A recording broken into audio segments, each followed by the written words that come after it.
Hola, muy buenos días. Soy Carlos Sedano, profesor investigador del Departamento de Sociología de la Universidad de Guadalajara. Y el día de hoy estamos muy satisfechos de reiniciar nuestro seminario permanente de sistemas sociales, redes y complejidad. En nuestra sesión anterior tuvimos la presencia del doctor Dominik Hoffmann de la Universidad de Bielefeld, Alemania, que tocó un tema relacionado con la teoría de las expectativas y su aplicación al fenómeno de la impunidad.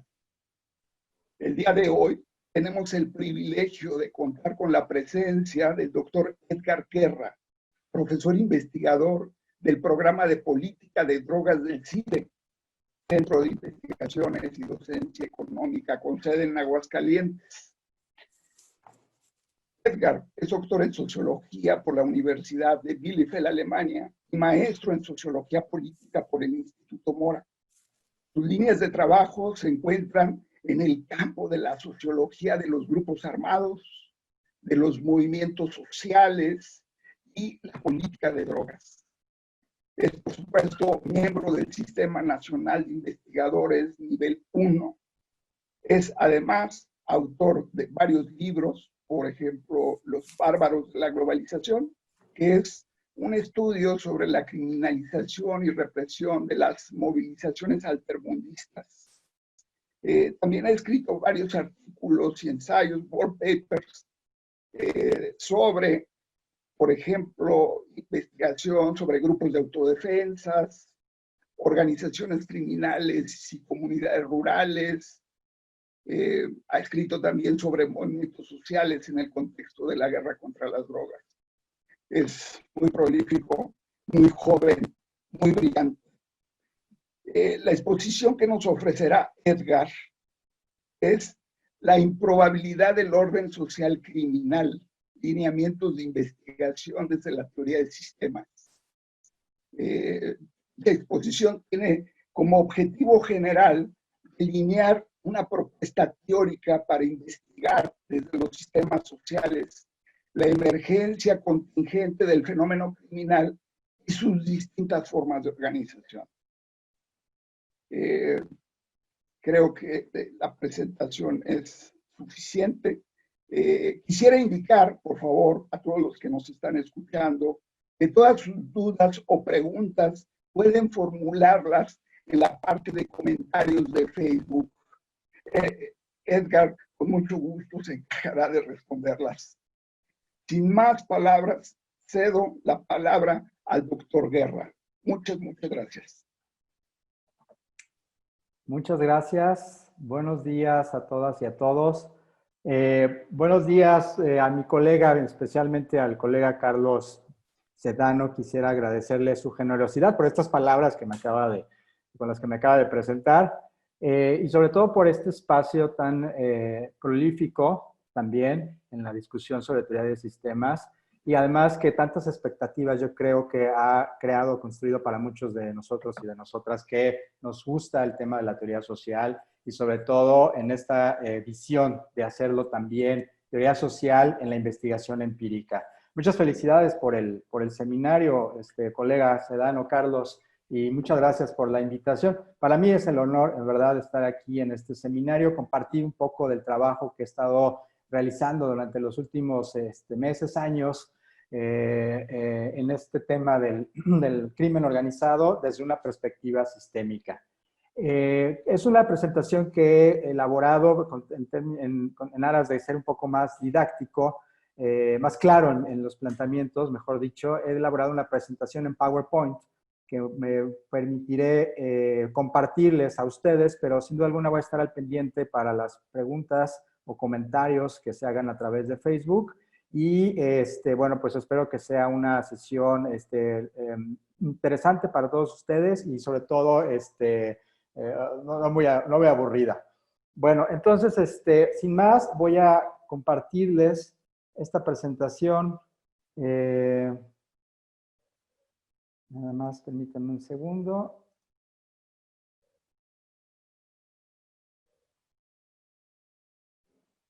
Excelente.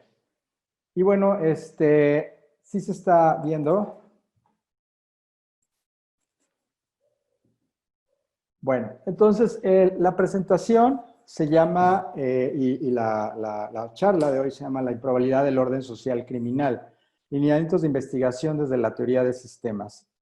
Les voy a platicar un poco de contexto acerca de este trabajo. En realidad, yo he trabajado desde tiempo, pues ya atrás, algunos años, he estado trabajando el tema de grupos armados. Empecé trabajando con el tema de las autodefensas y más adelante, por cuestiones de la misma investigación, comencé a trabajar propiamente el tema de organizaciones delictivas. Y bueno, eso me llevó, por supuesto, a interesarme en el fenómeno criminal, un fenómeno de suyo sumamente interesante y muy complejo, que sin duda requiere muchísimo trabajo para poder aprender, ¿no? Con la H intermedia, pues todo este acervo enorme de saber que se ha investigado y que se ha escrito sobre el fenómeno criminal. Y entonces, pues en este procesar la información, y yo con una formación hasta cierto punto amplia, no sé si sólida, pero sí amplia, estudié en la Universidad de Bielefeld en teoría de sistemas, comencé a pensar cómo se podría traducir esto desde una perspectiva sistémica. Ya había trabajado algo similar de la mano de Marco Estrada, mi colega del Colegio de México, en el tema de movimientos sociales, y me pareció una vía fructífera, ¿no? La vía sistémica, mañana, para pensar también el tema de del crimen organizado. Entonces, pues esa es la conferencia de hoy, ese es el tema, y bueno, voy a empezar a, platicarles un poco sobre esto, ¿no? Bueno, como nosotros sabemos, en realidad el tema, y ya lo había dicho hace poco, el tema es sumamente interesante y complejo de suyo. Sin embargo, podemos en términos, digamos, heurísticos, ordenar un poco lo que se ha escrito, lo que se ha estudiado acerca del crimen organizado. Yo lo ordenaría en 4 grandes disciplinas, ¿no? Las disciplinas clásicas de las ciencias sociales, sociología, economía, ciencia política y antropología. Y cada una de estas líneas, por supuesto, es de suyo sumamente compleja si uno entra, ¿no? Y ve el campo del crimen organizado desde dentro, desde cada una de estas tradiciones disciplinares. Pero, insisto, en términos heurísticos podemos decir que cada una de estas disciplinas ha tenido a lo largo de los años ciertos nichos de confort en torno a los cuales ha desarrollado sus propias líneas de investigación. De tal forma, la sociología, por ejemplo, se ha abocado al análisis desde el punto de vista de la teoría de la anomia, ¿no? Ha pensado el crimen como una cuestión de desviación y ha estudiado de manera muy intensa las tensiones estructurales, ¿no? Entre la estructura social y los imaginarios, digámoslo así, culturales, y cómo estos producen estas tensiones estructurales que en algún momento se convierten o se canalizan en forma de desviación o en forma de criminalidad. La economía, por su parte, ha hecho lo suyo también de una manera sumamente intensa, sobre todo en los últimos años, cuando ha estudiado pues, estos incentivos económicos, la racionalidad de los mercados ilegales, y ha enfocado el análisis a una visión empresarial o entender las organizaciones delictivas como empresas, ¿no? En última instancia, si bien en contextos de economías ilegales, de mercados ilegales, al final es una racionalidad de tipo económico como encontramos en un mercado legal, ¿no? Eso es lo que ha trabajado de manera más intensa, más amplia, más abundante la economía. La ciencia política, por supuesto, ha estudiado desde las formas de corrupción, ¿no? O de captura de las instituciones que han acompañado y que evidentemente refuerzan a la delincuencia organizada, el crimen organizado, hasta las estructuras de gobernanza que, si pensamos el crimen organizado en términos de mafias, por ejemplo, a la italiana o un poco a la mexicana, pues estos grupos mafiosos o de crimen organizado logran evidentemente construir estructuras de gobernanza, ¿no? Si lo dejamos en el lenguaje de la ciencia política, o de poder y dominación, si hablamos desde la sociología, en aquellas regiones en las que estos grupos se han formado. Y por supuesto está la antropología, que ha estudiado las estructuras simbólicas, los procesos de socialización, la construcción de identidades, los rituales de ingreso, etcétera, que dentro de las organizaciones criminales son importantes en sus propias dinámicas internas. La investigación, por supuesto, desde mi punto de vista, es una lectura bastante personal. La investigación, por supuesto, tiene dos grandes dimensiones, ¿no? En todas estas disciplinas tiene dos grandes dimensiones. Por un lado, una dimensión estructural y por otro lado, una dimensión enfocada en el actor, ¿no? En la sociología o en el individuo. De parte de la estructura, por ejemplo, se ha estudiado el diseño institucional, ¿no? Las instituciones formales, informales dentro de las organizaciones criminales o dentro del crimen organizado, ¿no? Y ahí vemos el estudio de las jerarquías, de incentivos, de mecanismos de sanción, ¿no? Las instituciones de secrecía, ¿no? Las formas de operación, los vínculos, sobre todo con el sistema político, ¿no? Es decir, se ha investigado la configuración interna de las organizaciones criminales y la constitución del crimen organizado. De parte de la dimensión del actor, del individuo, ¿no? Pues los estudios en general, ¿no? Se han abocado o han puesto el énfasis en las características de los integrantes de las organizaciones criminales, ¿no? Del criminal, vamos, ¿no? Sus motivaciones, sus creencias, su universo moral, los procesos psicológicos, emocionales, que lo llevan a convertirse o en sujeto desviado o en parte del mundo criminal. Es decir, se ha abocado esta dimensión a estudiar, observar los individuos y sus condiciones en las que se construye o en las que se constituye su subjetividad, ¿no? Y su identidad en última instancia como miembro de alguna organización delictiva. Por supuesto, esto es una visión, como insistía, bastante generalizadora.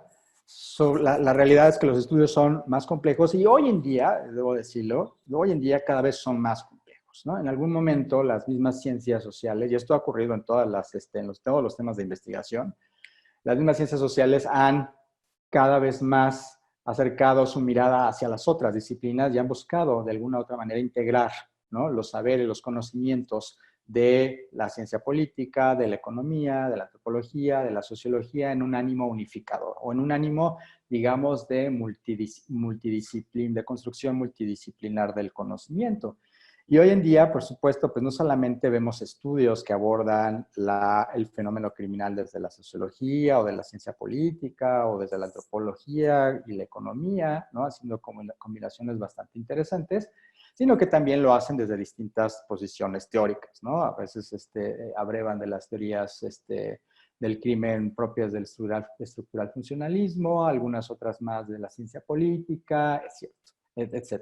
Lo cierto es que, sin duda alguna, es necesario un enfoque, no solamente que integre disciplinas, o, mejor dicho, sin duda alguna, desde años recientes para acá, desde hace pocos años para acá, cada vez es más impetuoso, o más claro, un empuje hacia una visión no solamente multidisciplinar, que conjugue distintas disciplinas, no solamente desde diferentes perspectivas teóricas, sino que también ha ido combinando la observación de distintas dimensiones fenoménicas, ¿no? Lo jurídico, lo político, lo económico, etc.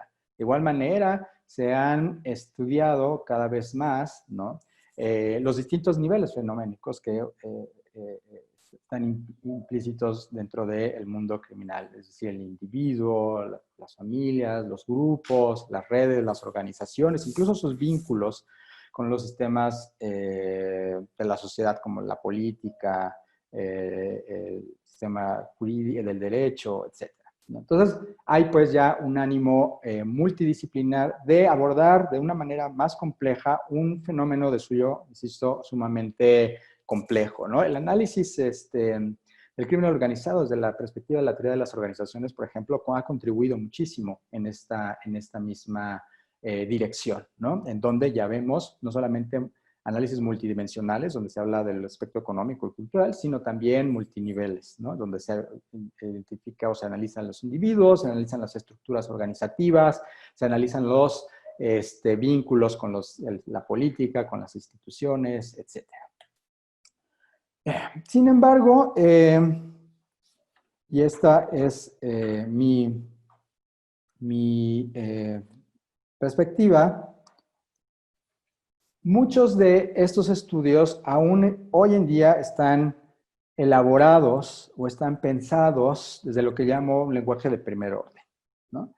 Es decir, un lenguaje que o ya sea el lenguaje natural, el lenguaje de la vida cotidiana, y lo vemos, por ejemplo, cuando escuchamos estudios que hablan sobre los cárteles, o lo escuchamos desde la perspectiva de lenguajes más formalizados de las disciplinas como la ciencia política, la economía, que utilizan categorías como crimen organizado, ¿no?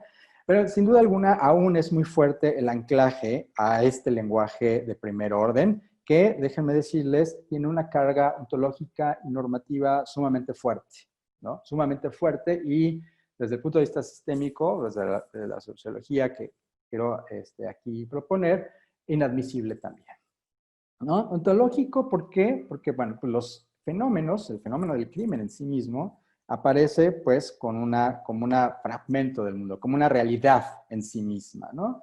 Y normativos porque además aparecen como una realidad que es necesario cambiar. Eso por un lado. Lo interesante de esto es que sobre esta posición, digamos, política, digamos, moral, ¿no? En el donde el crimen se ve como un problema, como un problema social, como una desviación, como un estado anómico. El problema de esto es que sobre esa posición normativa se ha construido todo un discurso, evidentemente político, pero se ha construido, y es lo preocupante, un discurso también científico acerca del fenómeno, el fenómeno criminal, ¿no? Desde ambas posiciones, desde la política y desde la ciencia, abrevar del lenguaje de primer orden para la investigación científica sobre el crimen organizado ha traído que desde ambas instancias, ambos fenómenos se vean como una transgresión del orden moral y del orden, sobre todo jurídico, de la sociedad que cometen las organizaciones criminales, ¿no?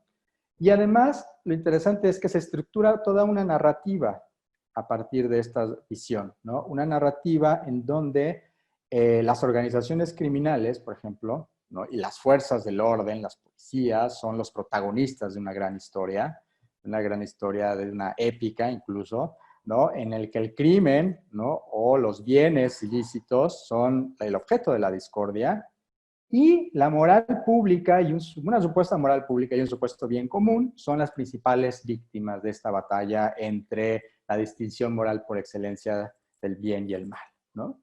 Entonces, pues ese lenguaje trae problemas sumamente fuertes, ¿no? Por otro lado, también, pues los problemas que desde la sociología ya conocemos bastante bien, ¿no? Sobre la dificultad de atribuir causalidad, por ejemplo, ya sea las estructuras, ya sea los actores, qué es lo que hace el criminal como producto de una historia colectiva o como producto de una serie de procesos fisiológicos, genéticos, psicológicos, en fin, ¿no? Muchas de estas teorías, digamos, de la ciencia, vamos a empezar a decir convencional sobre el crimen organizado, aún está atrapada en estas paradojas y en esta discusión ya muy conocida y de sobra conocida por todos y todas nosotros los sociólogos sobre la paradoja estructura de actor. Además, el lenguaje de primer orden también invisibiliza unas dimensiones fenoménicas que son muy importantes conocer y que desde el umbral de observación de la teoría de sistemas es posible de alguna manera visibilizar. Y ahorita al rato voy a hablar de esas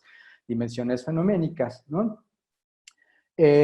Y bueno, tampoco se han visto toda esta serie de supuestos, ¿no? Desde la ciencia convencional no se han visto toda esta serie de supuestos que el lenguaje de primer orden carga consigo y que por supuesto tienen un impacto en la forma en que hacemos investigación científica sobre el crimen organizado y en la forma, evidentemente, en que se estructura la narrativa de la política cuando pone atención a los discursos de la ciencia. A veces sucede que la ciencia también pone demasiada atención a los discursos de la política. Ese es el problema cuando se utiliza o se abreva de un lenguaje de primer orden, ¿no? Entonces, si bien, para ir resumiendo, si bien la literatura convencional sobre crimen organizado se ha desplegado sobre 4 grandes disciplinas, sociología, ciencia política, antropología y economía, han producido un enorme acervo de saber y hoy en día las ciencias se encaminan a una visión multidisciplinar y multifenoménica sobre el fenómeno criminal para entenderlo de mejor manera, de una manera más compleja, perdón. Lo cierto es que aún se está abrevando de un lenguaje de primer orden que tiene una impronta normativa y ontológica sumamente fuerte que sin duda alguna tiene un impacto en la manera en que se estructura el discurso científico sobre el crimen organizado y, por supuesto, el discurso político. Bueno, en este contexto, ¿no? Es que yo quiero trabajar el tema del crimen organizado en este trabajo, ensayo que presento. Ya lo escribí, si alguien lo quiere leer, por supuesto lo pueden pedir, a mí me encantaría, porque me va a servir más, sobre todo para poder trabajar en ello, en mis puntos ciegos. Me gusta, es un ensayo que hice, insisto, basado en mi trabajo de campo en organizaciones criminales vinculadas a los mercados ilícitos de drogas en Michoacán, ¿no?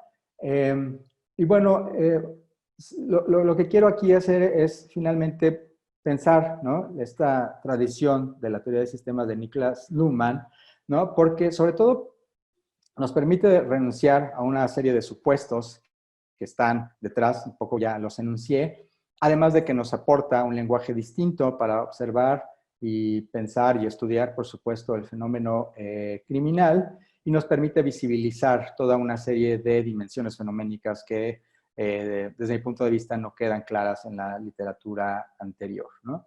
Entonces, mi pregunta para este ensayo es precisamente cómo introducir la perspectiva de los sistemas sociales a la investigación del crimen organizado, de las organizaciones criminales. Y una vez contestando esto, es decir, proponiendo unos lineamientos de investigación, que ya existe, debo decir además también, literatura desde la teoría de sistemas sobre el crimen organizado, la que he conocido está en alemán, pero ya empieza a ver.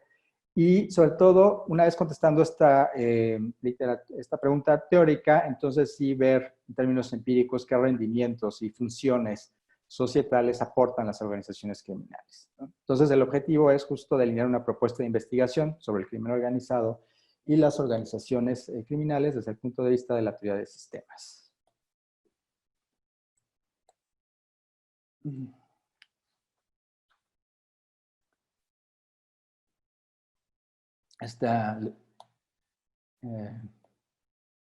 a regresar sobre eso. Lo primero que hice para este trabajo es pues, revisar la literatura y revisar ya más a conciencia lo que se había estado haciendo desde la sociología sobre el crimen organizado. Por supuesto, el cuadro que ustedes están aquí observando es un cuadro meramente con fines informativos. La cantidad de minucias teóricas que existen sobre el tema, pues es realmente impresionante. Pero lo que sí puedo decir es que sí hay cierta línea de continuidad, sobre todo, y esto es importante, hay un proceso de reflexión de la teoría social sobre sí misma, por supuesto, para ir entendiendo, observando de mejor manera el crimen organizado, de tal suerte que se ha transitado desde una visión muy positivista en el que el crimen era un hecho social, ¿no? Y que había que emprender una reforma para reformar a los desviados, hasta visiones ya más constructivistas, ¿no? En donde se acepta, por supuesto, que el crimen es evidentemente una construcción, ¿no? A partir de un contexto institucional de poder económico, ¿no? Que crea, construye, norma ciertos comportamientos como desviados o como no desviados, ¿no? La investigación al respecto es sumamente interesante y apasionante leer y conocer un poco, ¿no? Desde las primeras o de las primeras aproximaciones, ¿no? Desde la psicología, la enología, ¿no? Aquellas ciencias que trataban de entender los problemas sociales a partir de entender al individuo. Tenemos, por ejemplo, los trabajos de William Sheldon, César Lombroso, que hablaban a propósito del Homo criminalis, ¿no? Entendiendo a esta figura como una entidad real, ¿no? Una antropología, pues, del ser humano, de la persona, a partir de la cual se podía entender, ¿no? La constitución del crimen organizado, ¿no? Y más adelante tenemos ya las visiones, ya no tanto descansando en el individuo, o y desde la antropología o la psicología, sino ahora ya más explicaciones ya propiamente sociológicas, estructuralistas. Las primeras y son de sobra conocidas por todos nosotros, de Durkheim y más adelante Merton, acerca de esta contradicción, sin duda alguna importante, entre las estructuras sociales y el orden cultural de una sociedad, y cómo estas tensiones estructurales producían anomia, ¿no? Anomia como un mecanismo que detonaba procesos sumamente interesantes como o el suicidio o la criminalidad o la desviación, ¿no? Lo interesante de esta propuesta estructural funcionalista es que ya no es el individuo el principal punto de la explicación, sino ahora es la estructura social. Y además algo que no es menor es que ya no solamente es el delito una desviación, que si bien sí es una desviación, sino que tiene una serie de funciones dentro del orden social, ¿no? Como por ejemplo delimitar las fronteras entre el bien y el mal en grupos sociales, o por ejemplo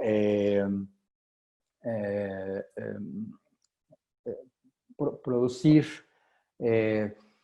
ciertas estructuras culturales nuevas, innovaciones culturales, vamos a decirlo de esa manera, ¿no? Que al final del día podrían ser parte de los insumos de la diversidad cultural de toda sociedad, ¿no? Más adelante ya empezamos a ver esta continuidad crítica y reflexiva de la sociología o de la teoría social sobre sí misma en este ámbito del crimen organizado, ¿no? Solamente para dar grandes líneas, están, por ejemplo, los estudios desde los estudios culturales, por ejemplo, que ya empiezan a analizar los factores, por ejemplo, de construcción de identidades alternativas o de cómo se estructuran los códigos morales, ¿no? Por ejemplo, están los trabajos muy interesantes sobre las pandillas, ¿no? De Cohen, sobre cómo estas pandillas o estos grupos son espacios alternativos en los que los jóvenes renuncian a los valores de las sociedades occidentales, ¿no? A los valores hegemónicos, a las nociones de éxito, por ejemplo, y construyen espacios donde constituyen un universo normativo distinto propio, ¿no? Entonces, en ese sentido, la desviación ya deja de ser, pues, una desviación en este sentido tan fuerte normativo y se convierte en una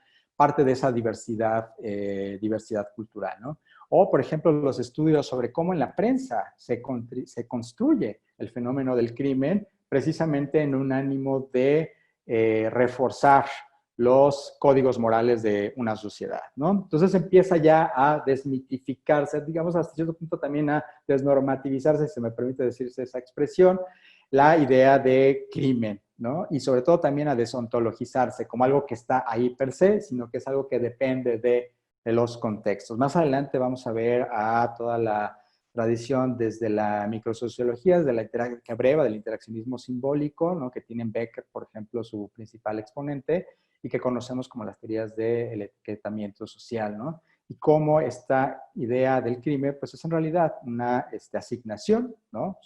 Una asignación social a partir de etiquetas, que etiquetas no cualquiera, sino etiquetas que tienen una fuerte anclaje en distinciones de tipo económico, por ejemplo, de clase, o de tipo anatómico, fisiológico, estético, ¿no? Por ejemplo, o distinciones políticas o de género, ¿no? Y son este tipo de etiquetas las que en contextos específicos y de acuerdo a estructuras de poder también específicas van asignando a ciertos sujetos o a ciertos individuos y no a otros el mote o el estigma de desviado o de criminal. Hay también una vertiente muy interesante, ¿no? Desde los estudios, pues una impronta marxista muy, muy fuerte, ¿no? Sobre cómo, ¿no? Son estas estructuras económicas o estas estructuras de poder las que configuran esos universos desde los cuales se van a dar estos procesos de etiquetamiento o de asignación de el estigma de lo criminal, ¿no? Pero en conclusión, la literatura te permite ver, bueno, eso es mi lectura, te permite ver este tránsito, como en toda la ciencia social, en toda la teoría social, de hecho, desde este tránsito de una visión sumamente objetivista, ingenuamente objetivista, de lo social, ¿no? Como hecho social, a una visión ya más constructivista del fenómeno criminal, con una construcción social que depende sin duda alguna de factores sociales, políticos, económicos, etcétera, que no es algo per se, que es propio del individuo ni de la sociedad, sino que va cambiando de acuerdo con los contextos. Y estas son la evolución que tiene el conocimiento sociológico sobre el fenómeno del crimen. Sin duda alguna, cada una de las disciplinas, ¿no? La ciencia política, la economía, va a tener su propia narrativa acerca de cómo va a ir enfocando o entendiendo el fenómeno criminal, ¿no? Por ejemplo, desde la criminología también hay toda una evolución sumamente interesante, aunque debo decir que a diferencia de la sociología que plantea la pregunta del porqué del crimen, ¿no? Eso es como que un poco la identidad de la sociología, preguntar siempre el por qué. La criminología sobre todo trabajó más el cómo, ¿no? Cómo es posible el crimen organizado, cómo se organiza, cómo se vincula con la política, cómo se acopla a los mercados ilegales, cómo genera base social, etcétera, ¿no? Y bueno, ahí también tenemos una infinidad de estudios de suyo muy interesantes, que muchos de ellos, y esto es natural, dado que están enfocados en la idea de responder al cómo del crimen organizado, muchos de estos estudios abrevan pues de modelos organizacionales, ¿no? Para entender el crimen organizado y con una impronta sobre todo muy importante en lo económico y en lo politológico, ¿no? O en lo político, perdón, sobre el crimen organizado.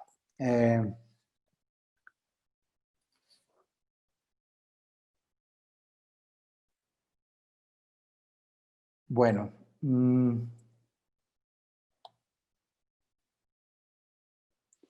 aún así me parece importante decir, ¿no? Voy a regresar un poquito, me parece importante decir que sí, es cierto, hay cada vez más una posición, un ánimo constructivista multidimensional para pensar el tema del crimen organizado, pero, y era mi tesis principal, y regreso a ella, pero aún así se sigue abrevando mucho de un lenguaje de un primer orden, ¿no? Al grado que hoy seguimos leyendo, y yo también en algún momento lo he hecho, leyendo trabajos, ¿no? Que utilizan términos como cártel, como crimen organizado, como narcotráfico, etcétera, etcétera, etcétera, ¿no? Incluso en aquellos trabajos que ya evidentemente muestran un lenguaje más formalizado, ¿no? Creo, insisto, que esto trae consecuencias muy graves porque justamente detrás de ese lenguaje hay toda una serie de supuestos, y no solamente el supuesto ontológico y no solamente el supuesto normativo que acabo de mencionar, hay otros supuestos detrás, ¿no? Un supuesto ontológico, epistemológico, antropológico, sociológico, ¿no? Deontológico, que desemboca incluso en las políticas públicas de hoy en día. Entonces, en este ensayo, después de hacer esta revisión de la literatura y ver un poco cómo era la estructura narrativa del discurso sociológico sobre el crimen organizado, e insisto, ver que se encamina hacia una posición más constructivista, quise analizar un poco más a profundidad toda esta serie de supuestos que trae tras de sí el lenguaje de primer orden. Voy a anunciar que son varios, ¿no? Un supuesto ontológico, uno epistemológico, uno antropológico, uno sociológico y uno normativo, que termina en las políticas públicas de hoy en día, ¿no? El supuesto ontológico, ¿no? Entiende la realidad como algo predado, ¿no? Es decir, la realidad está ahí y no depende del punto de vista del observador, ¿no? La desviación, por ejemplo, como concepto, se entendía justamente, o se entienden en muchos contextos, no necesariamente en Durkheim, pero sí en mucha investigación, se entiende como algo que ocurre, que está ahí, que es necesario cambiar, ¿no? Un fragmento del mundo. Se ve pues la desviación desde el objetivismo ingenuo.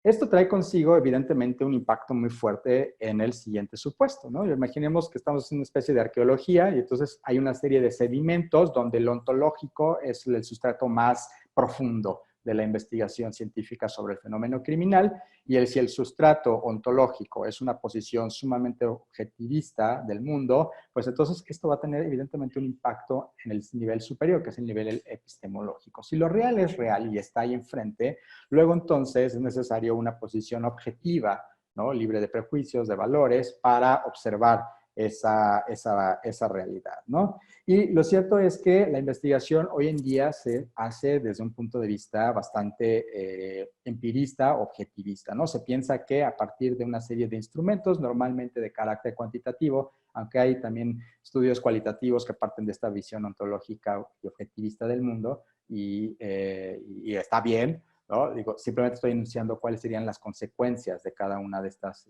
de partir de cada una de estas premisas.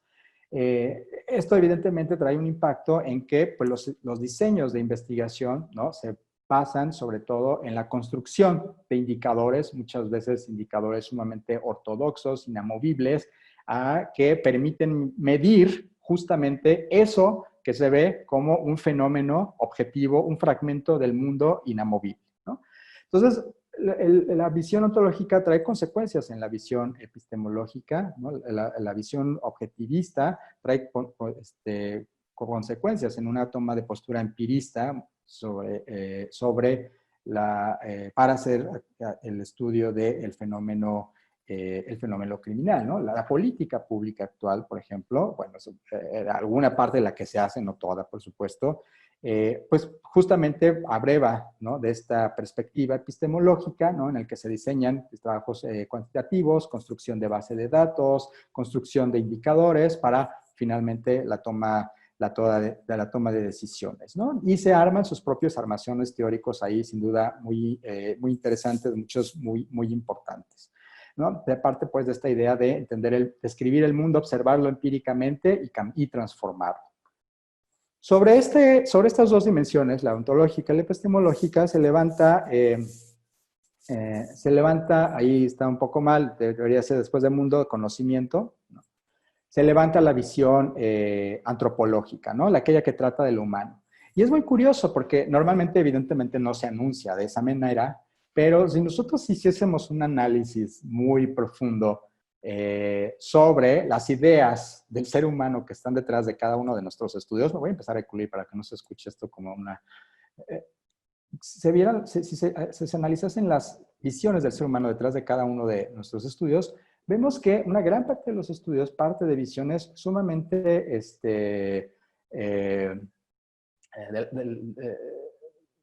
de los filósofos ilustrados, ¿no? Una antropología donde se entiende al ser humano como un individuo egoísta y capaz de hacer maldad, o un individuo medianamente cooperativo que puede reformarse, ¿no? Si hay los instrumentos adecuados, ¿no? Entonces, normalmente existe este sustrato en el que el individuo se observa desde la distinción moral, buenos y malos, ¿no? Y sobre eso se van levantando toda una serie de estudios. Por ejemplo, pues, la idea de César Lombroso, ¿no?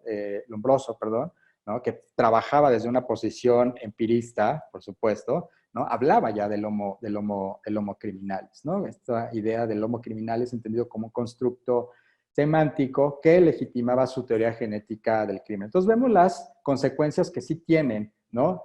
Cada uno de estos sustratos en el discurso científico, ¿no? Y, por ejemplo, y esto es también algo sumamente dramático, siglo XIX y siglo XX, la criminología vinculó de manera sistemática, casi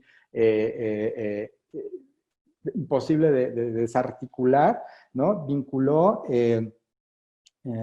la pobreza, el desorden y la degeneración moral. De hecho, la sociología, hasta cierto punto, pues, nace con esa estructura, ¿no? Discursiva, ¿no? Donde la Revolución Francesa, las revoluciones, la revolución industrial desestructura el orden social, y entonces había que genera una serie de problemas sociales y había pues que transformarlos, ¿no? Entonces, la misma estructura, pues, narrativa, la misma estructura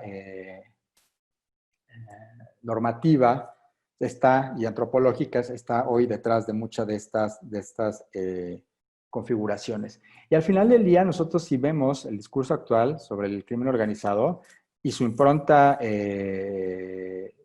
y sus supuestos antropológicos que están detrás, lo vemos, por ejemplo, en los discursos sobre los criminales como enemigos, o como desviados, o como delincuentes, etc.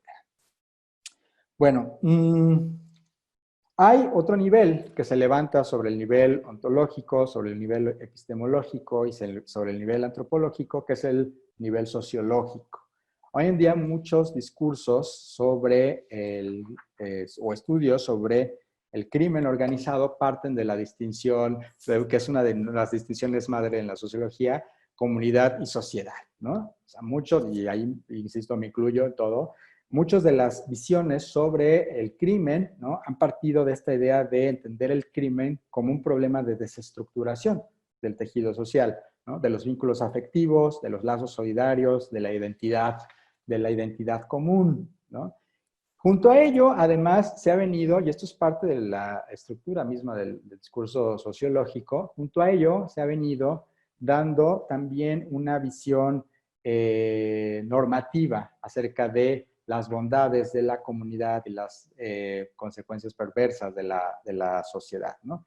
De tal suerte que hoy en día muchos de estos, insisto, muchos de los estudios tratan de ver cómo se puede reestructurar ese tejido social para regresar a esas comunidades, por ejemplo, o a esas sociedades que hoy en día están copadas por el crimen organizado, por la delincuencia, cómo reformarlas y regresarlas a un supuesto estado ideal, ¿no? Aquella idea imaginaria de una Arcadia, que además nunca existió seguramente, pero que como constructo social que el discurso sociológico nos permite hacer, pues tiene también una impronta muy fuerte en la investigación académica, ¿no? Y, insisto, esto no es reciente, esto viene desde Tonis y desde el nacimiento de la sociología, y hoy en día sigue muy actual en la teoría social, por ejemplo, en discursos como Habermas entre sistema y mundo de vida, ¿no?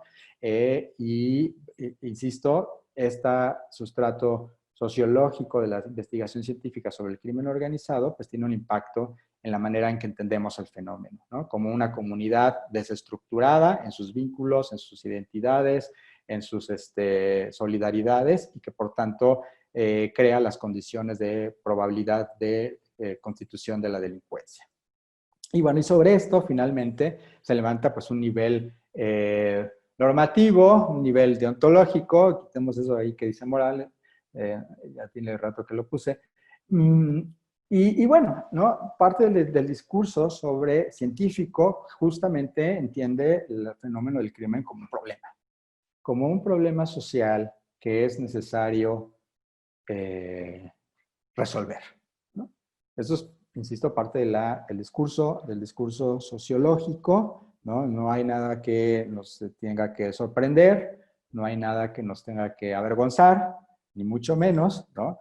Pero es interesante ver cómo aún hoy en día, a pesar de la serie de estudios etnográficos e históricos que hablan sobre la delincuencia organizada, pongamos el ejemplo que es la que más conozco, el crimen vinculado a mercados ilícitos de drogas, a pesar de todos los trabajos etnográficos e históricos que hoy en día conocemos, que tenemos a disposición, donde nos permiten ver cómo el uso de sustancias no tenía que ver en lo absoluto en muchas regiones o en muchos contextos sociales con cuestiones de criminalidad, ¿no?, sino más bien de cultura, etcétera.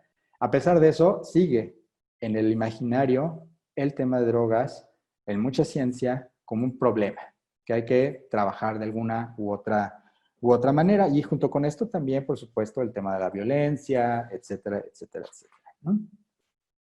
Entonces, vemos nuevamente este gráfico, ¿no?, cómo estas dimensiones, estos diferentes sedimentos, ¿no?, la dimensión ontológica, epistemológica, antropológica, sociológica, normativa, subyacen a este lenguaje de primer orden, ¿no?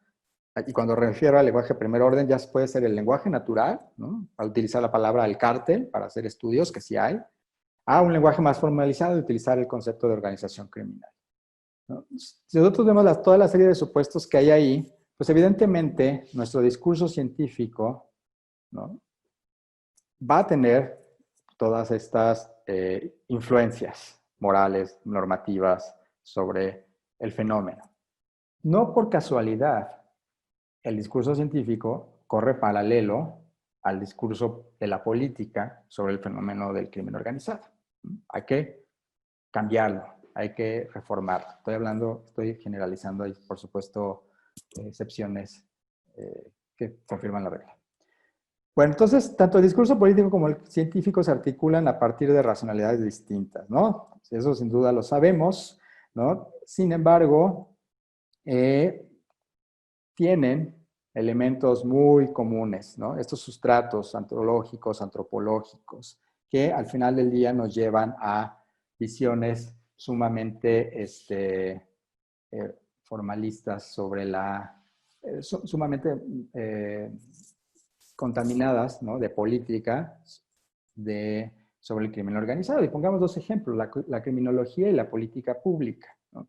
Desde ambas disciplinas, evidentemente, hay una impronta normativa sumamente fuerte, ¿no? En la criminología se busca entender el sujeto criminal o el fenómeno criminal para cambiarlo, controlarlo, etc. Desde la política pública, igual, ¿no? Son en estos dos espacios académicos, ¿no? Donde el lenguaje de primer orden ha tenido más fuerza. La criminología, por ejemplo, con su anclaje en el sistema jurídico, ¿no? Ha buscado explotar las herramientas de la ciencia para entender el fenómeno de la delincuencia y elaborar estrategias para evitarlo. La política pública, dado su anclaje al sistema político y a la administración pública, ha buscado explotar las herramientas de la ciencia para explicar el fenómeno y elaborar recomendaciones de política para revertirlo. Dado que ambas disciplinas se vinculan estructuralmente a esos órdenes societales, ¿no? El sistema político y el sistema jurídico, o el sistema de derecho, mejor dicho, es evidente que el lenguaje que ambas disciplinas utilicen esté cargado de semántica política, jurídica y hasta moral, ¿no? Y esto permea evidentemente el análisis.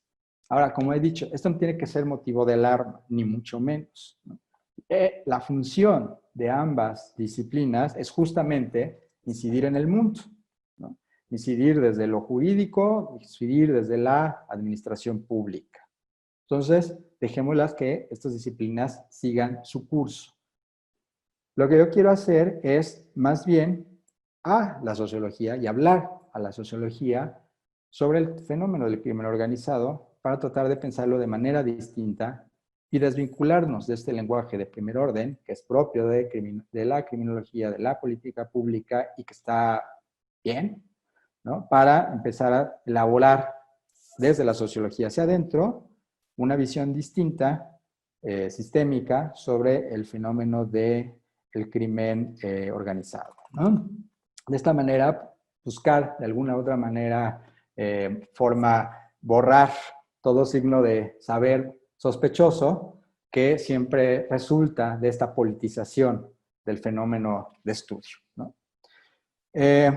Bueno, paso a la siguiente sección. Una vez ya dicho esto, y guardemos entonces el conocimiento anterior y sus improntas políticas, normativas, vayamos ahora sí al discurso sociológico otra vez. Regresemos al discurso sociológico para empezar a entender el tema del crimen organizado, ¿no? Sin duda alguna, como ya había dicho al principio, la teoría de sistemas de Niklas Luhmann, y como se ha venido formulado desde entonces, ya cuando uno habla de teoría de sistemas de Niklas Luhmann, estamos hablando de hace 30 años, y hoy en día hay tal cantidad de estudios, de reflexiones teóricas, de trabajos empíricos desde la teoría de sistemas. Aquí en México, ¿no? No vayamos más lejos, ¿no? Hay muchísimas colegas trabajando de manera muy creativa en el tema. Entonces, justo por eso me voy saltando muchas cosas que en el trabajo espero que queden más claro, ¿no? Sobre cómo voy a ir entrando a los distintos temas, ¿no? Pero sin duda la teoría de Luhmann nos da un armazón ontológico, epistemológico distinto y distante para para abordar el tema del crimen organizado, ¿no? Por supuesto, ustedes conocen toda la discusión, dejar a un lado el paradigma de la identidad, abrevar el paradigma de la diferencia, concepto de observación de segundo grado, constructivismo radical, ir buscando, esa es una sección del trabajo que justamente se llama la base epistemológica, ¿no?, del lenguaje del segundo grado, ir buscando justamente desvincularnos de este lenguaje, ¿no? Ir desvinculándonos de las categorías o de las distinciones que subyacen al discurso sociológico, que son muchísimas, ¿no? Individuo, sociedad, clase, modo de producción, orden social, anomia, etcétera, etcétera, etcétera, para ir encaminándonos hacia una visión de sistemas observantes, ¿no?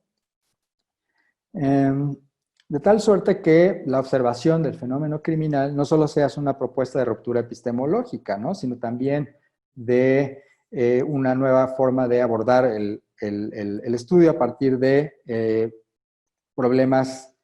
el problema clásico del orden. Primero, evidentemente, habrá que ir rompiendo muchos de estos obstáculos epistemológicos, ¿no?, como dice Luhmann acerca del orden del crimen organizado, ¿no?, romper con el supuesto antropológico, ¿no?, es decir, la idea de pensar a las organizaciones criminales como compuestas por individuos, ¿no?, para repensarlas como sistemas de comunicación, operativamente clausurados, etcétera, y si bien estructuralmente acoplados a su entorno, ¿no?, o acoplados a las conciencias a través de estos procesos de integración. Segundo, romper el supuesto o los supuestos morales y normativos que subyacen a la investigación sobre el fenómeno criminal, ¿no? Es decir, repensarlas como sistemas de comunicación observables a partir de los códigos verdadero-falso, ¿no?, lo cual no significa que no vayas a observar la comunicación moral, por ejemplo, ¿no? Lo cual no significa que no vas a observar comunicación jurídica, por ejemplo. Pero sí ser muy claros de hacer una observación a partir del código científico para no entorpecer o al menos contaminar, que es lo que ya está haciendo la política pública, que es lo que ya está haciendo la criminología, no contaminar el discurso científico con estos supuestos normativos y morales acerca del fenómeno criminal, ¿sí?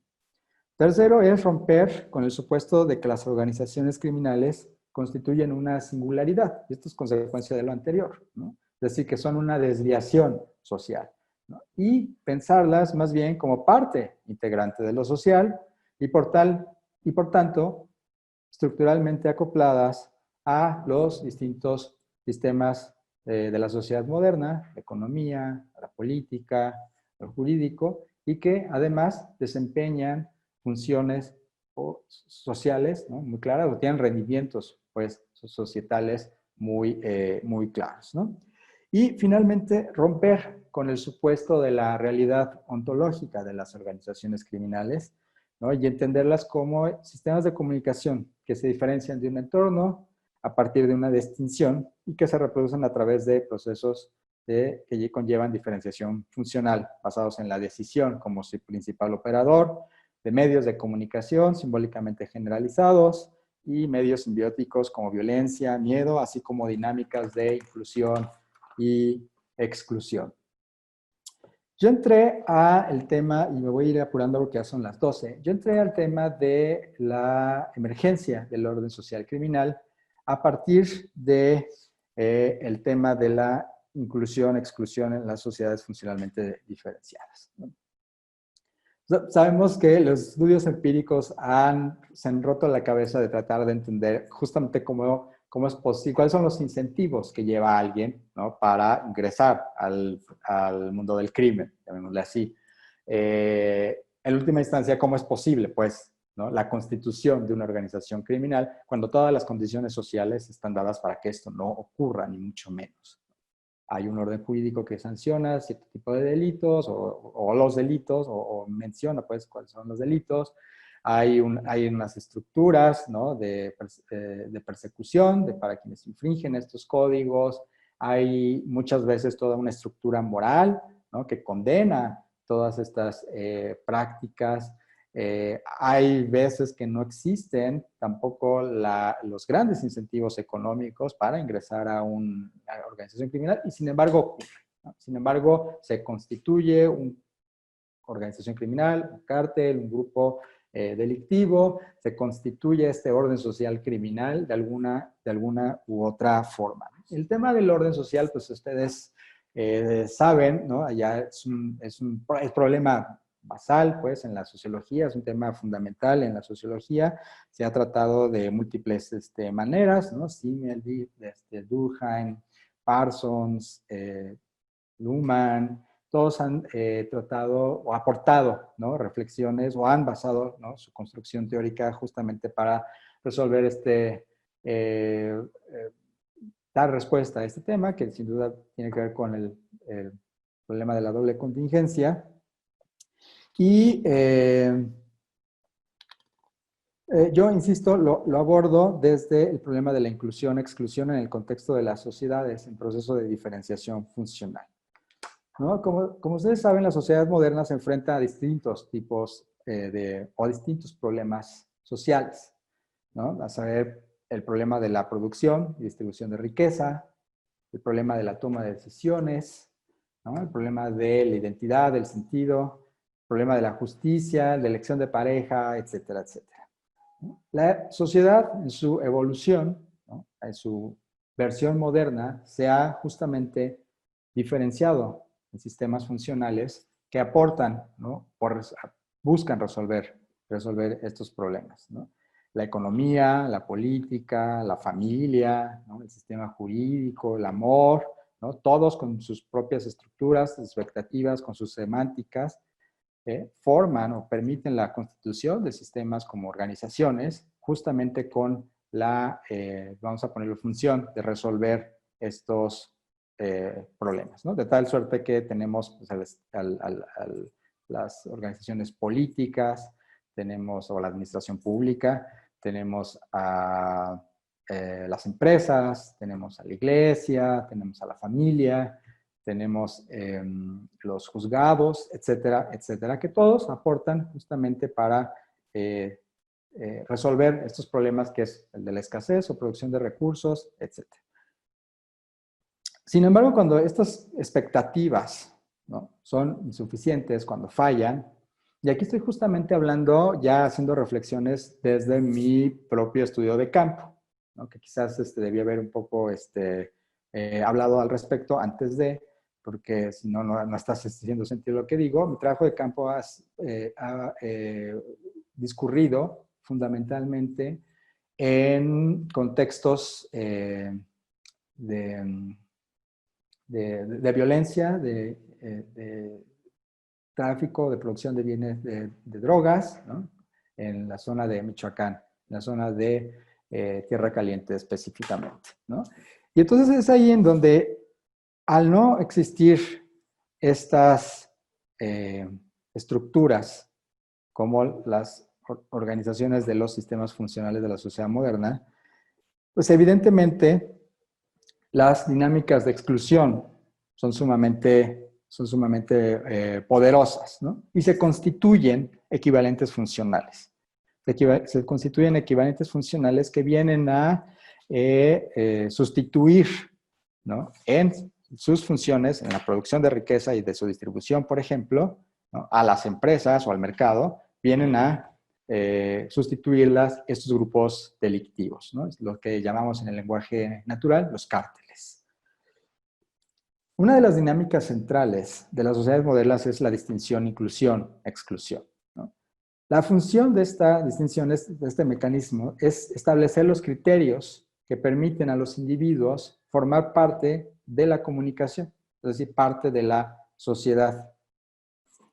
Desde el punto de vista de la teoría de sistemas, y ustedes sistémicos lo saben, no se trata de la inclusión del individuo en la sociedad, se trata de la inclusión de la conciencia, del sistema psíquico en la comunicación a través de estructuras de expectativas muy conocidas, la más importante, la forma persona. Pero en las organizaciones criminales ocurre también la inclusión a través del concepto o de la estructura de expectativas membresía, ¿no? Entonces, la persona es pues este artefacto comunicativo que permite la producción de comunicación a través de atribución de responsabilidades de emisión y de identificar posibilidades de comprensión. La forma persona permite pues al individuo o a la conciencia estar dentro de la comunicación. Pero no solamente eso, le permite también, y eso es lo importante, vamos a decirlo así, beneficiarse o no beneficiarse de sus rendimientos funcionales, de este sistema funcional a través en el cual el sistema psíquico se incluye a través de la forma persona o a través de la forma membresía, si pertenece a una organización, en este caso una organización criminal, ¿no? Entonces, hay pues una generalización de la exclusión social en distintas dimensiones, en algunos contextos sociales, como los que yo he estudiado, ¿no? Exclusión fundamentalmente de las dinámicas funcionales de lo económico, de lo político, donde este tipo de estructuras equivalentes, el orden criminal, puede emerger. Puede emerger sobre todo como comunicación económica, ¿no? Puede emerger fundamentalmente en la tarea, vamos a llamarle así, de producción de riqueza y de su distribución. Entonces, las conciencias, los sistemas psíquicos se pueden incluir en lo social a través de esta equivalente funcional de las empresas, que es una organización delictiva, a estos beneficios de las sociedades contemporáneas que en el sistema económico se llama la producción y distribución de riqueza. Ahora bien, la inclusión social en los contextos en los que estudio ocurre bajo dos esquemas. Esto es bastante cuestionable, ¿no? Bajo un esquema de acoplamiento en segmentos, ¿no? O bajo acoplamiento a través de organizaciones. Por ejemplo, la pertenencia a familias reconocidas o la pertenencia a ciertas regiones del estado de Michoacán donde trabajo, ¿no? Evidentemente permite la inclusión en lo social a través de estos segmentos sociales. Tú eres de tal población, tú te puedes beneficiar, tú perteneces a tal familia o incluso a tal grupo, ¿no? Tú te puedes beneficiar. Pero también estos mecanismos no funcionan o cada vez funcionan menos, por lo que muchos de los procesos de inclusión social que se permiten a través de estos equivalentes funcionales que son las organizaciones criminales, es a través, pues, justamente de la inclusión en la organización, ¿no? De tal suerte que ya sea a través, que el orden social criminal, ya sea a través del segmento social o a través de una organización criminal, los individuos pueden incluirse a la comunicación económica o a la comunicación política o a la construcción de identidad o incluso a la comunicación amorosa, ¿no? A través de estas organizaciones delictivas. Voy a poner un ejemplo de esto que es el tema de la identidad, ¿no? Como ustedes saben, la identidad se construye de manera autorreferencial. ¿Y qué hace una organización delictiva? Pues justamente produce toda una serie de constructos semánticos, un acervo de saber, una cultura, ¿no? Hasta cierto punto, depende de la organización o del orden social criminal, una cultura que permite a este individuo irritarse a través de estos estímulos y poder constituir una identidad propia, ¿no? Es decir, lo que quiero decir con esto es que al orden social criminal no solamente se estabiliza, por ejemplo, a través de comunicación económica, no solamente se estabiliza a través de comunicación política, sino que también puede estabilizarse a través de este tipo de comunicación de temas, ¿no? Sobre la vida, sobre la manera de ser, etcétera, que dan o permiten construcción de alguna identidad. También puede estabilizarse a través de comunicación moral, etcétera. Ahorita van a ver más adelante qué quiero decir con esto de los distintos tipos de comunicación dentro de la organización criminal y por qué a veces hablo de organización criminal y luego de orden social criminal. Bueno,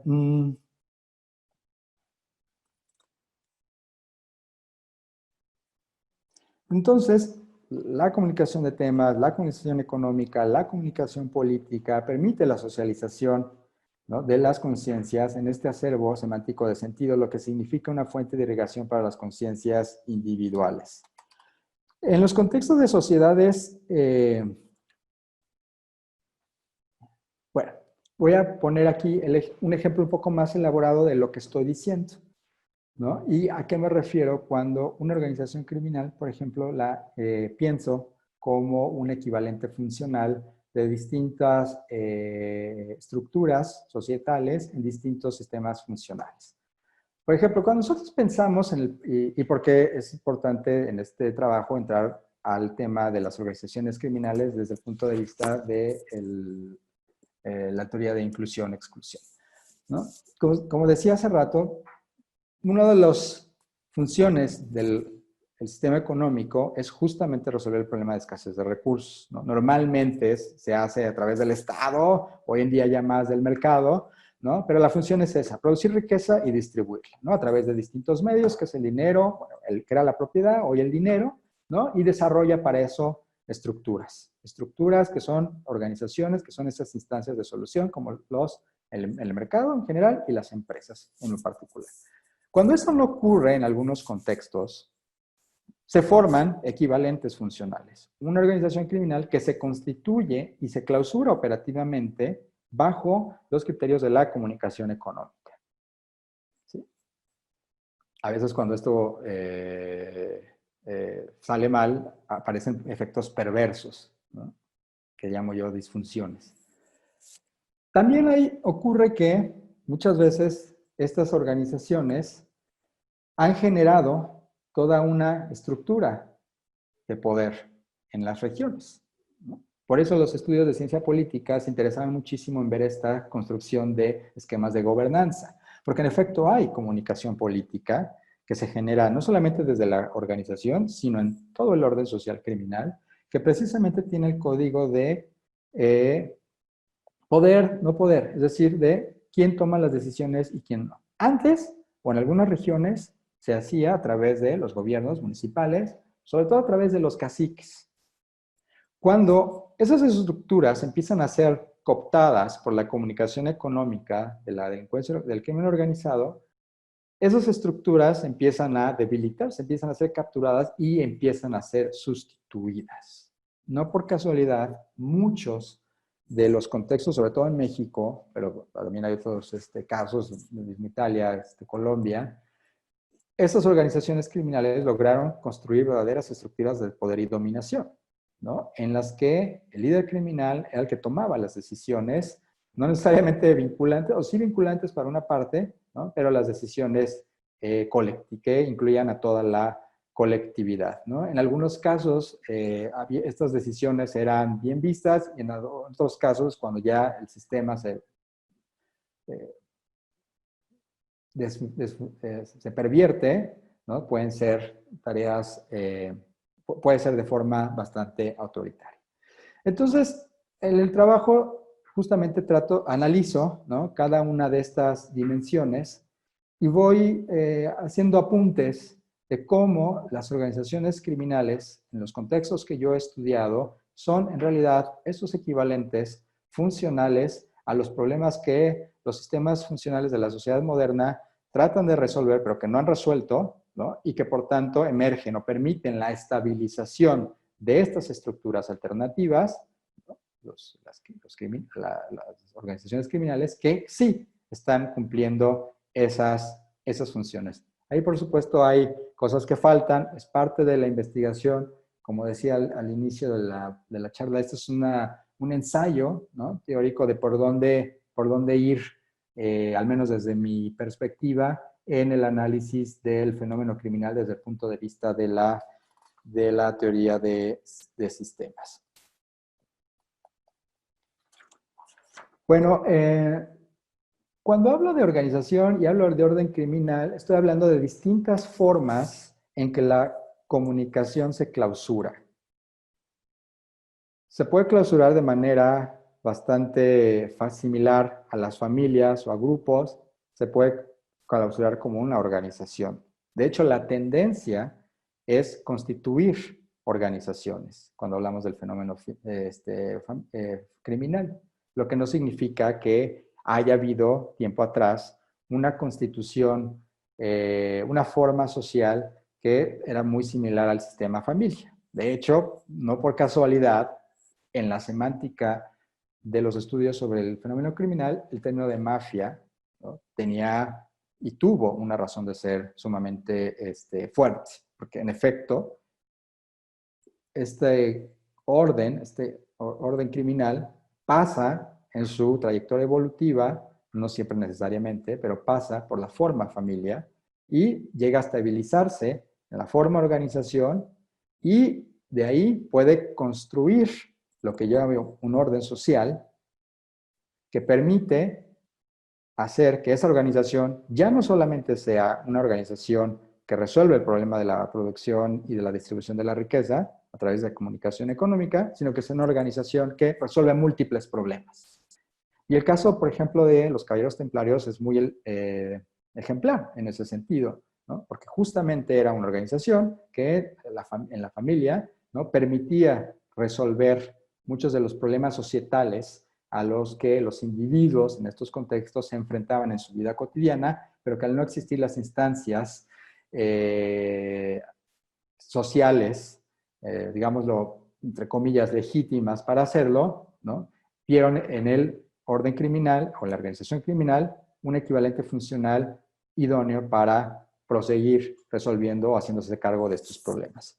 Por lo tanto, yo voy a hablar, ya hablé un poco de cómo se constituye el orden criminal, ¿no?, que busca resolver problemas sociales, es su función resolver problemas sociales, lo hace a través de distintos tipos de comunicación, ¿no? Depende del tipo de organización, el tipo de orden social, es el tipo de comunicaciones que vamos a encontrar ahí, pero por supuesto la principal es la comunicación económica, y vemos que se puede este orden ir evolucionando desde la forma familia a la forma organización. Ahora, para estudiar la forma de organización, esto ya también lo he hecho de manera empírica y intuitiva también, tengo que decirlo. Ahí Luhmann o la teoría de sistemas nos regala o nos aporta toda una serie de instrumentales teóricos, metodológicos, conceptuales para justamente analizar internamente a esta orden criminal como una organización. Y ya me voy a saltar todo el asunto de las organizaciones como estructuras de comunicación que toman decisiones, que principalmente toman decisiones sobre decisiones, ¿no?, que así se clausuran operativamente, etcétera, etcétera. Creo que esa discusión teórica ya la tenemos todos en el horizonte. Simplemente voy a decir que he utilizado las principales estructuras de expectativas de las organizaciones o del modelo de organización teórico abstracto de Luhmann para entrarle al tema del fenómeno criminal. Que además sobre esto ya hay mucho trabajo empírico desde las teorías de las organizaciones, ¿no?, o que abrevan pues de la teoría de las organizaciones para hacer estudios sobre organizaciones criminales. Así que tampoco es algo muy distinto, pero simplemente es necesario decir que tanto la función que cumple la organización hacia afuera, ¿no?, hacia lo social, como internamente es parte del mismo análisis, ¿no? Es parte pues de esta distinción sistema y entorno, por tanto es necesario abordarla sin duda alguna, ¿no? Y ahí, bueno, en el trabajo desarrollo el tema del programa, ¿no?, de las organizaciones criminales, el programa de la estructura de posiciones, desarrollo el tema de los roles, ¿no?, de cómo a través de la figura de la membresía, ¿no?, las conciencias se integran al orden criminal y de ahí desempeñan distintos roles que ya están estructuralmente asignados o se van asignando a lo largo del proceso de diferenciación funcional interna de la organización criminal. Y hablo también de la cultura organizacional, ¿no?, que ha sido un tema además sumamente interesante desde el punto de vista de la etnografía y de la antropología, ¿no?, sobre cómo se constituyen estas identidades dentro de los grupos criminales, los rituales, etc. Y bueno, sobre este análisis, en un trabajo que hice sobre los caballeros templarios, eh, justamente trato de ir observando, ¿no?, todas estas estructuras, expectativas dentro de la organización criminal, ¿no? Cómo se da el acoplamiento con las comunidades, ¿no? Cómo se da cómo se constituyen las estructuras jerárquicas, los roles, cómo se constituyen el acervo semántico de sentido, cómo se va los medios de difusión internos que utilizan las organizaciones para reproducirse, etcétera.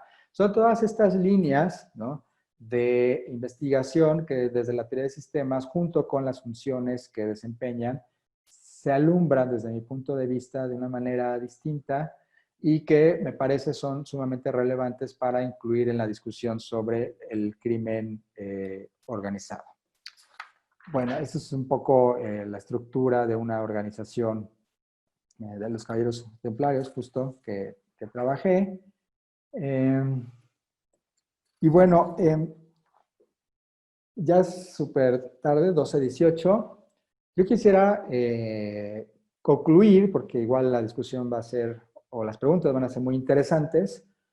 Yo quisiera concluir diciendo por qué nombrar, ¿no? Si ya después de hacer una crítica al lenguaje de primer orden, etcétera, ¿por qué nombrar a mi trabajo la emergencia del orden social criminal, ¿no?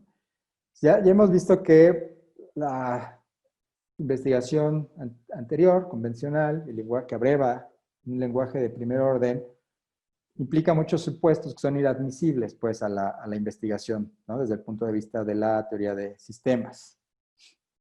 A la teoría de sistemas lo que le interesa observar es un orden social, ¿no?, o cómo emerge este orden social, cómo es capaz de clausurarse operativamente y de generar su propia recuperabilidad, autopoiesis, como lo quieran llamar, ¿no? Hemos visto que implica, evidentemente, la clausura operativa de una forma de comunicación, pero también de un tipo de comunicación, pero también de otros tipos de comunicación, ¿no? La comunicación económica, la comunicación política, etcétera. Vimos también que es un orden que se estructura en diferentes formas, ¿no? Como familia, como grupo, como red, como organización. De hecho, es la forma más recurrente, ¿no? Y es hacia donde normalmente se encaminan los procesos de diferenciación interna de este orden social, ¿no?, del crimen.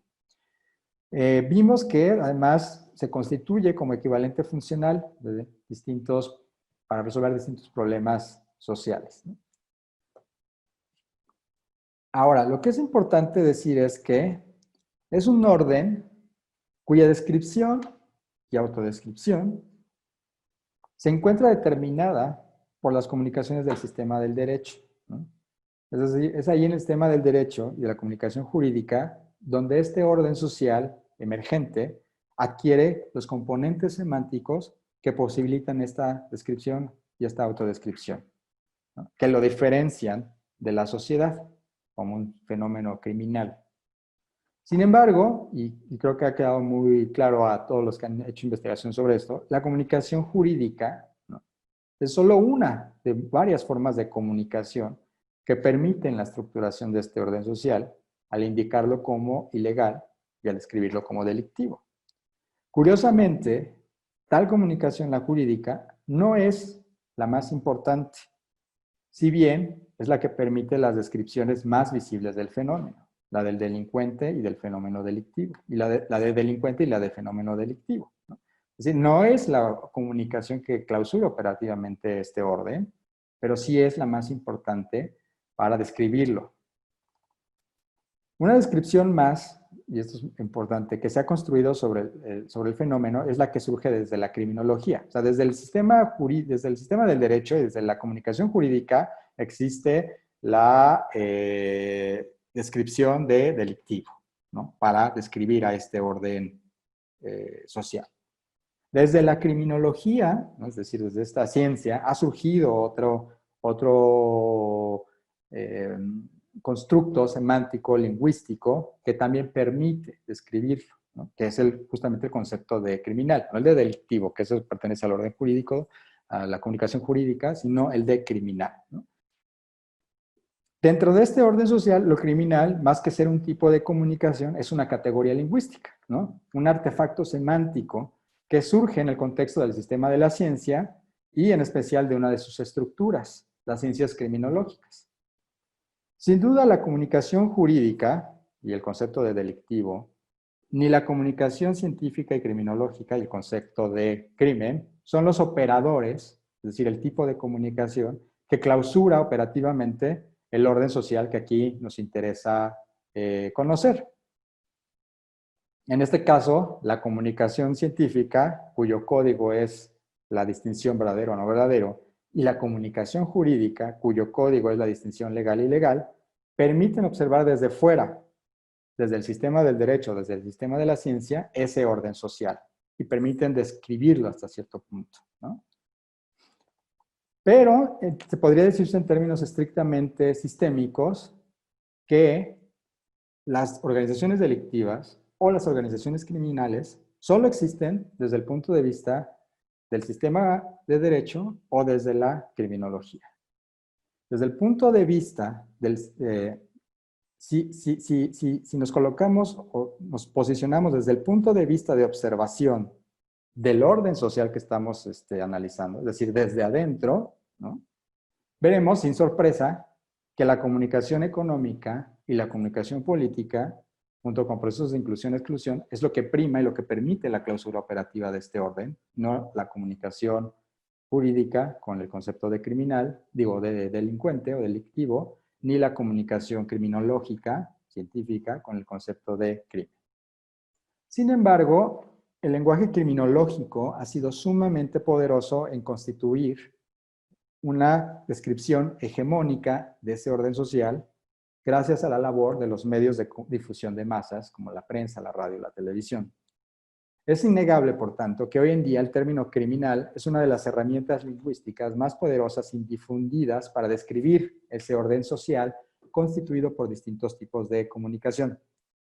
Por tanto, y esto evidentemente puede cambiar, con fines meramente informativos, haré uso del adjetivo criminal para dar identidad al fenómeno social que constituiré con fines de observación científica desde el paradigma de la teoría de sistemas sociales, orden social criminal, sin que esto signifique que la comunicación jurídica con el concepto de delincuencia o la comunicación científica criminológica con el concepto de crimen sean los operadores que clausuran ese orden, sino que lo criminal es un artefacto lingüístico que el sistema científico pone a disposición con fines de descripción y autodescripción, pero que desde el punto de vista de la teoría de sistemas será el análisis de estos procesos o dinámicas de inclusión y de exclusión, de equivalencias funcionales que desempeñan las organizaciones criminales y de distintos tipos de comunicación como los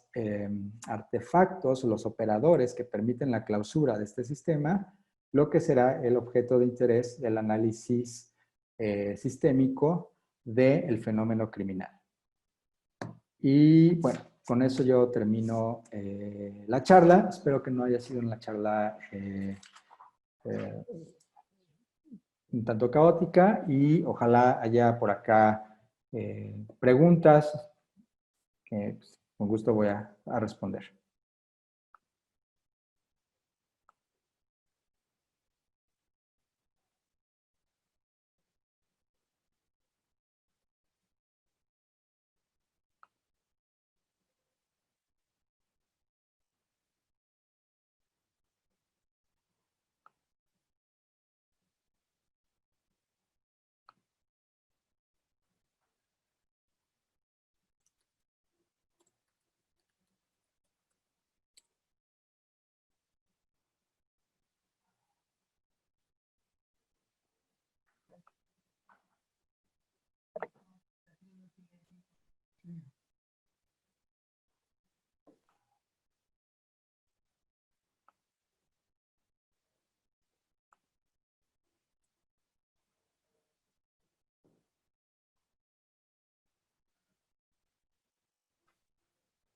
Bueno, Edgar.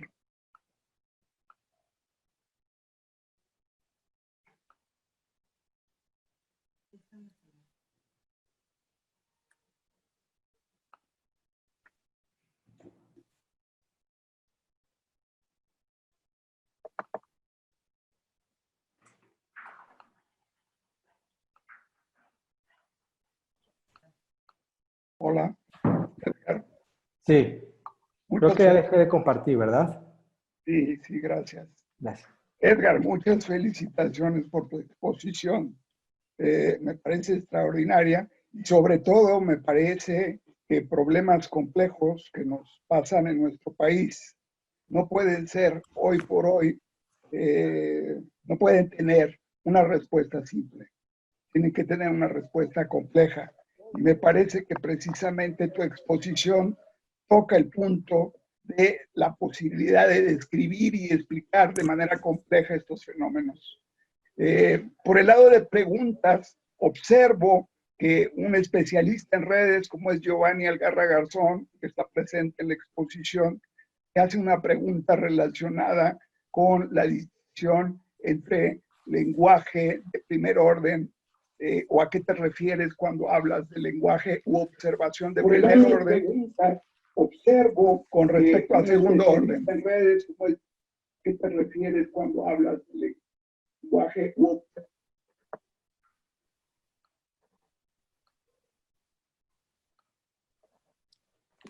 Sí, bueno, respondo entonces de una vez la pregunta.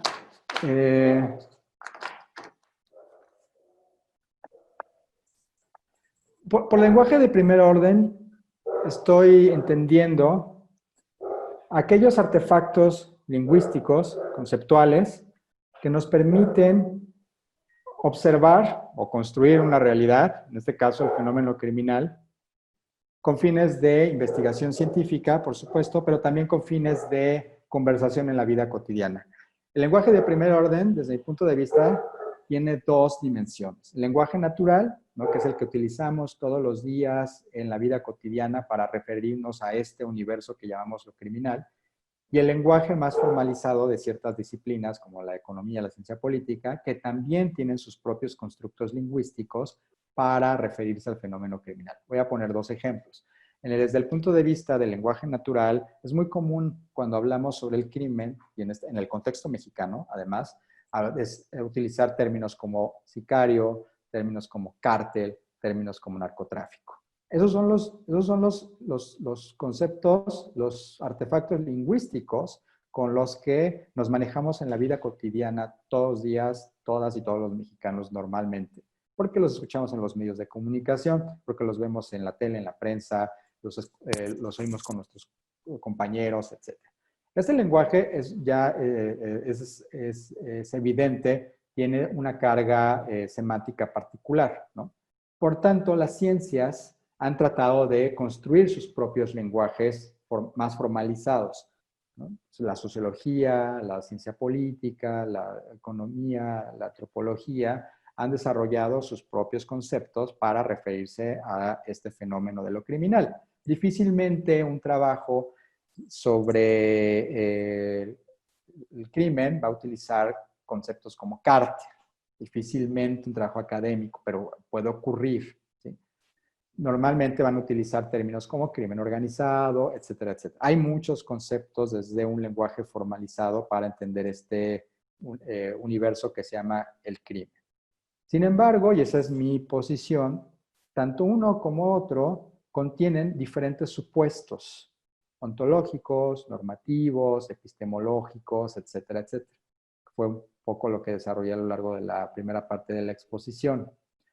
Por tanto, es necesario un lenguaje distinto, ¿no? La teoría de sistemas de Luhmann justamente aporta un instrumental teórico, un lenguaje distinto para observar, o sea, obviamente con implicaciones epistemológicas detrás, para observar, pensar, hablar, conversar desde la ciencia sobre el fenómeno criminal, ¿sí? Entonces, cuando hablo que las ciencias normalmente utilizan un lenguaje convencional, digo formalizado, me refiero a estos lenguajes propios de la economía y la antropología, que como decía hace rato, tienen una razón de ser, ¿no? Tienen una función dentro de su disciplina, por supuesto. Simplemente que creo que desde una investigación sociológica y desde una investigación sociológica sistémica, sí es necesario desvincularse de esos lenguajes para ensayar otras formas de nombrar y por tanto observar y por tanto estudiar lo criminal. Es además, es algo además que ya se ha discutido también en la literatura, ¿no? Sobre crimen organizado, Astorga, por ejemplo, sobre cómo, o el propio Escalante, Gonzalo Escalante, sobre cómo estos lenguajes de la vida cotidiana normalmente, pues configuran nuestros imaginarios sobre el crimen, ¿no? Y si configuran los imaginarios sobre el crimen en la vida cotidiana, también configuran los imaginarios, los discursos sobre el crimen en la política y también en la ciencia. Por eso digo que es necesario desvincularnos de ello, de esos lenguajes, sin negar su función en las disciplinas en las que nacieron, pero reconociendo que desde una perspectiva sistémica, creo que no hacen falta. Edgar, tenemos otra pregunta de Juan Pablo Tobar Quiñones. Gracias. Dice sobre el uso del modelo que tienes para el trabajo con guerrillas y movimientos revolucionarios. ¿Crees que sea factible utilizar tu modelo para este otro tipo de problemática?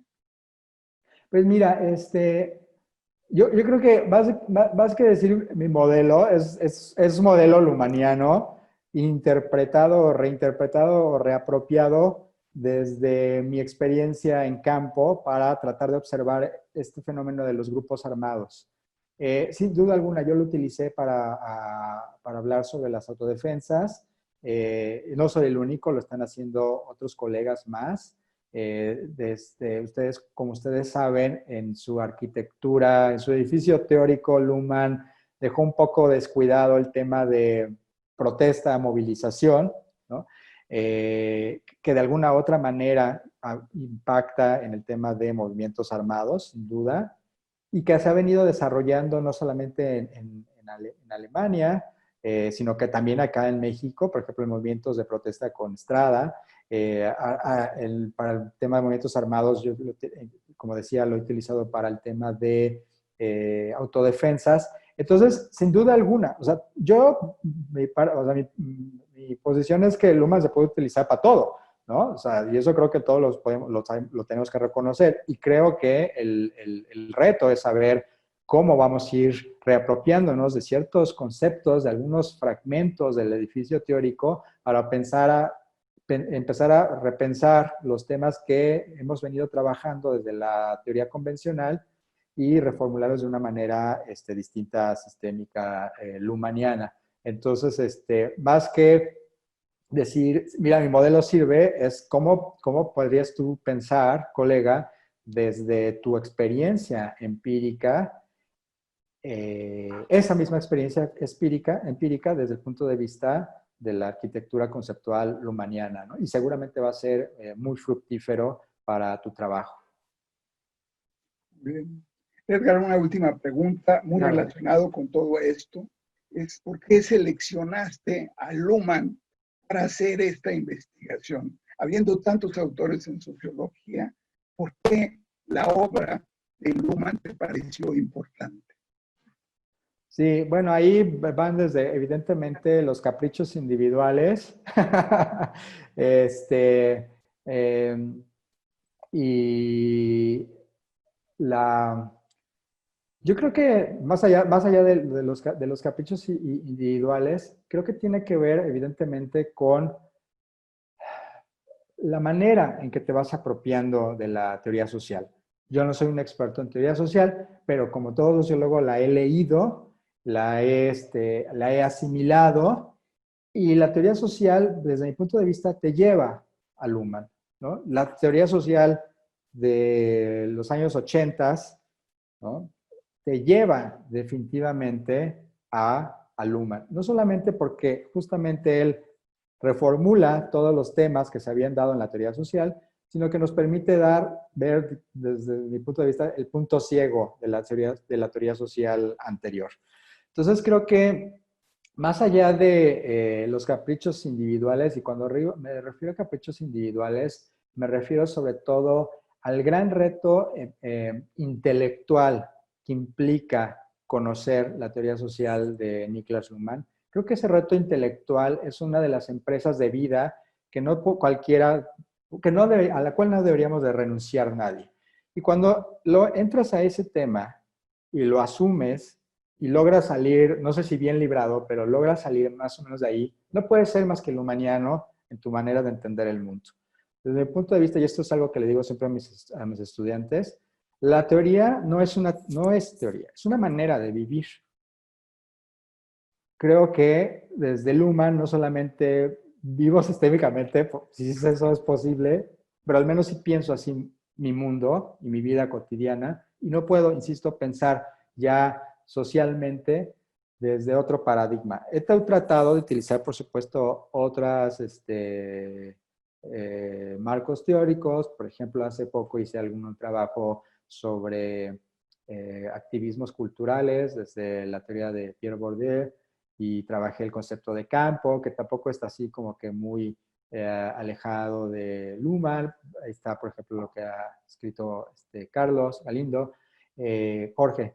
Y bueno, al final creo que de manera recurrente tienes que regresar a esta teoría porque, por lo demás, por lo que ya es de sobra por nosotros conocido, ¿no? No solamente aporta un lenguaje nuevo, no solamente te permite umbrales de observación distintos, ¿no? A nivel micro, nivel meso, nivel macro, sino que además constituye, insisto, una manera distinta de entender el mundo social. Edgar, muchísimas gracias. Tu exposición ha sido extraordinaria. La Universidad de Guadalajara, el Departamento de Sociología, el seminario sobre sistemas sociales, pues te agradecemos el infinito tiempo, el tiempo que has utilizado para darnos esta exposición. Toda la conferencia queda grabada, va a estar grabada para quien quiera, en caso dado de que haya dudas, de que haya momentos en que se haya pasado, ver una parte, poderla repetir. Muchas gracias, te mando un fuerte abrazo y pues muy bien. Damos por concluido el seminario. No, pues, pues gracias a ti, querido Carlos, gracias a la universidad, a los asistentes, ¿no? Por la oportunidad de compartir mi trabajo. Igual me pueden escribir, insisto, si quieren conocerlo. Espero que pronto ya salga. Y bueno, pues les envío a todas, a todos un abrazo a la distancia, que no distante, con mucho cariño y mucha emoción por haber estado hoy con ustedes.